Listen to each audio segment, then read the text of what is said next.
Good news, everyone. The salon isn't the only place where you can get a breathtaking blowout. And here to tell us more is Tara Abramowitz, hairstylist and Redken stylist at Salon 241 in Northampton. I should know that by heart by now, shouldn't I? That's Tara, all right. so nice to have you here. And you. Tanya is your hair model. You're going to show us how to do a sleek blowout at home. But first, let's talk about what everyone does wrong. So I think 85% of people out there blow drying their own hair blow dry their hair upside down. I bet you most everybody at home says, yeah, I do that. And the thing is that actually goes back to the 80s, believe it or not, when everybody had perms. And our hairdressers told us, lean over, blow dry your hair upside down, and then like stand up, and then you've got this big fluffy frizzy hair. And at the time, totally in. But why are we still blow drying our hair like that? Because frizz and big puffy hair is not really the style these days. Yeah, frizz is not a thing anymore, so let's get that down.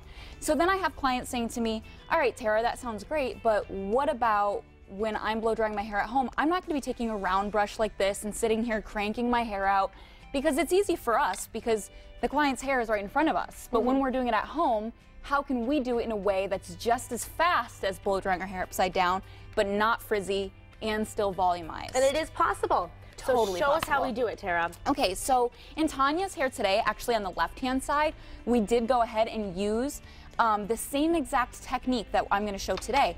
All we used was a big paddle brush.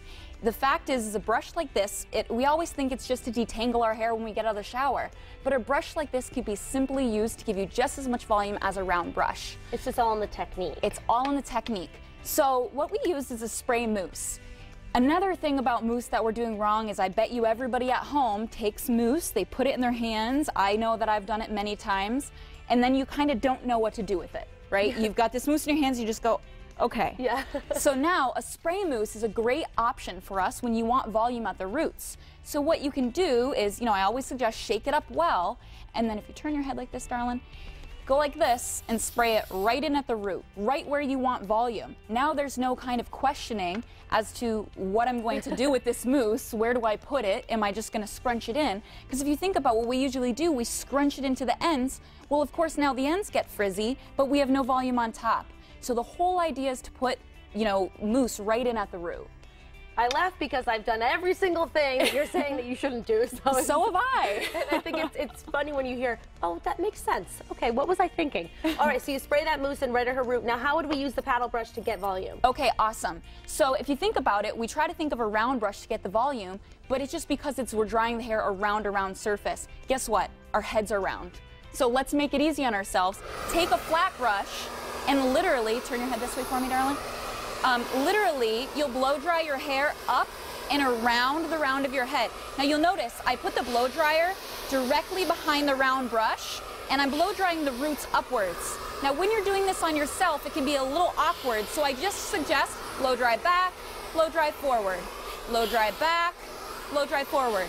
You'll also notice I'm not spending a lot of time in her ends. I'm literally just going into the roots, blow drying back, blow dry forward. You can take all the hair from the side of your head, back, forward. Tanya's hair is already almost dry. So literally, by getting the roots and kind of confusing them a bit, you get this crazy amount of volume. When you're actually brushing it in the opposite direction, that's where it's going to fall. Exactly. So if you notice, we're drying it up and around the round of her head, right? So what ends up happening is you get this crazy volume right at the root. Turn your head straight, hon. You get this crazy volume right at the root area here. And the fact is that you can't get that if you don't give yourself some root direction. So then we're thinking, okay, so now what are we going to do with our ends? Once you've put volume in at the root like that, it's just a matter of now ignoring the root. Don't go in and do too much work. You're just going to take a flat brush like this and see how I've got the blow dryer right above it, hitting the hair in a downward motion, but not affecting how much volume we've already created at the root. So something like that is super easy. And the other thing is, I know it's hard to break a habit. I know that many people will be like, I know it's what I should do, but it's so much easier just to blow dry it upside down. Right. Think of it this way.